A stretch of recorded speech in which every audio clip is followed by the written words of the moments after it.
Bismillahirrahmanirrahim. Assalamualaikum warahmatullahi wabarakatuh. Perkenalkan, nama saya Ari Ramdan dengan NIM 11820600019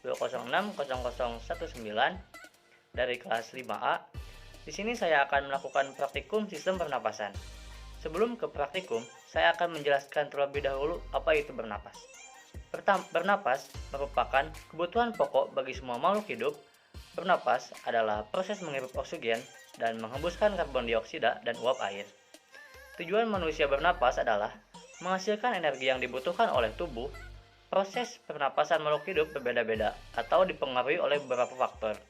Begitu juga dengan alat pernapasannya.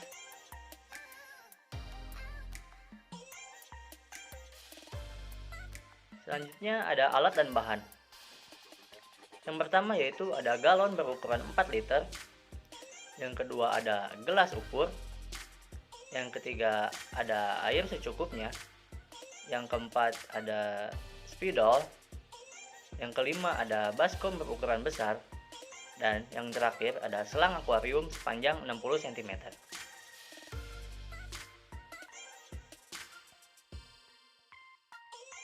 Siapkan alat dan bahan. Lalu langkah yang pertama yaitu sebelum lari, ambil napas secara normal dan hembuskan melalui selang. Selanjutnya, langkah kerja yang kedua, setelah mengambil napas secara normal dan menghembuskan melalui selang, lalu kita berlari selama kurang lebih 2 menit.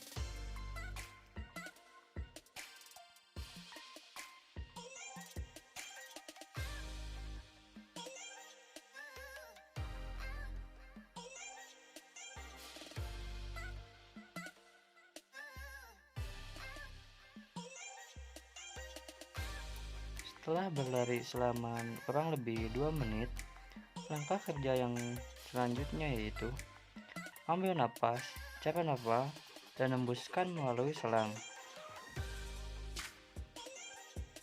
Kemudian catat hasil akhirnya pada tabel.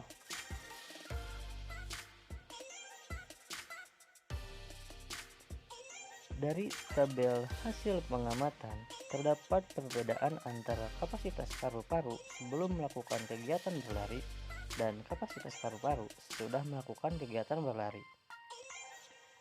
Bisa dilihat tabel berikut ini. Volume udara pernapasan pada setiap orang, baik laki-laki maupun perempuan, dan pada kondisi normal maupun setelah berlari atau olahraga, nilainya berbeda-beda. Secara teori, nilai volume udara pernapasan pada laki-laki lebih besar daripada perempuan. Dari hasil pengamatan menunjukkan nilai volume udara pernapasan pada saat sebelum berlari lebih besar daripada sesudah berlari. Secara teori, kondisi pada saat berlari memerlukan oksigen yang lebih banyak daripada saat sebelum berlari karena otot lebih aktif bekerja.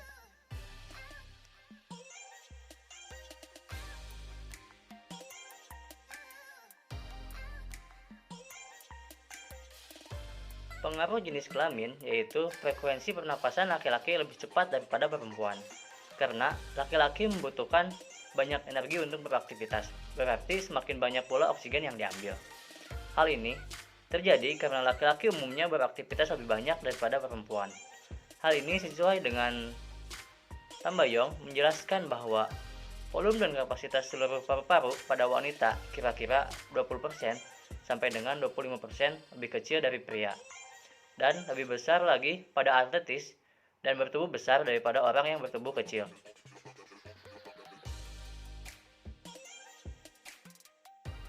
Yang pertama yaitu ada umur. Bertambahnya umur seseorang mengakibatkan frekuensi pernapasan menjadi semakin lambat. Pada usia lanjut, energi yang dibutuhkan lebih sedikit dibandingkan pada saat usia pertumbuhan, sehingga oksigen yang diperlukan relatif lebih sedikit. Yang kedua, jenis kelamin. Pada umumnya, laki-laki lebih banyak membutuhkan energi, oleh karena itu laki-laki memerlukan oksigen yang lebih banyak daripada wanita. Yang ketiga, suhu tubuh. Manusia memiliki suhu tubuh yang konstan berkisar antara 36 sampai 37 derajat Celcius karena manusia mampu mengatur produksi panas tubuhnya dengan meningkatkan laju metabolismenya, sehingga kebutuhan oksigen akan meningkat. Yang terakhir, ada posisi tubuh. Posisi tubuh akan mempengaruhi banyaknya otot yang bekerja. Misalnya pada saat berdiri, otot akan berkontraksi, sehingga oksigen yang dibutuhkan lebih banyak dan laju pernapasan pun akan meningkat dibandingkan pada saat orang duduk. Ariolina 2007.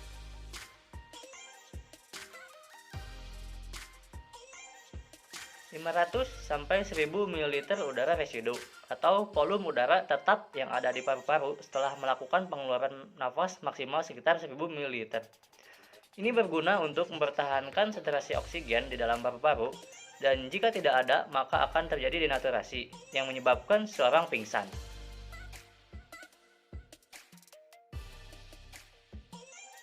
Yang pertama, udara tidal, yaitu volume udara hasil inspirasi atau ekspirasi pada setiap kali bernapas normal. Kira-kira sebanyak kurang lebih 500 ml pada rata-rata orang dewasa muda. Yang kedua, udara suplementer, yaitu jumlah udara yang masih dapat dikeluarkan dengan ekspirasi kuat pada akhir ekspirasi normal. Pada keadaan normal, sebanyak kira-kira kurang lebih 1200 ml. Yang ketiga, ada udara komplementer. Volume komplementer yaitu volume udara ekstra yang dapat diinspirasi setelah volume tidal, biasanya mencapai kurang lebih 3000 ml. Yang keempat, kapasitas vital udara pernapasan. Kapasitas vital sama dengan volume cadangan inspirasi ditambah dengan volume tidal dan volume cadangan ekspirasi.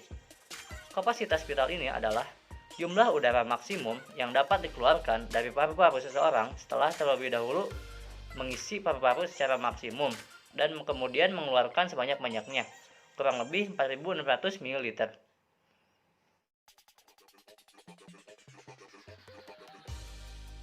Nah, selanjutnya kesimpulan. Yang pertama yaitu faktor-faktor yang mempengaruhi kapasitas paru-paru manusia terdiri dari umur, jenis kelamin, suhu tubuh, dan posisi tubuh.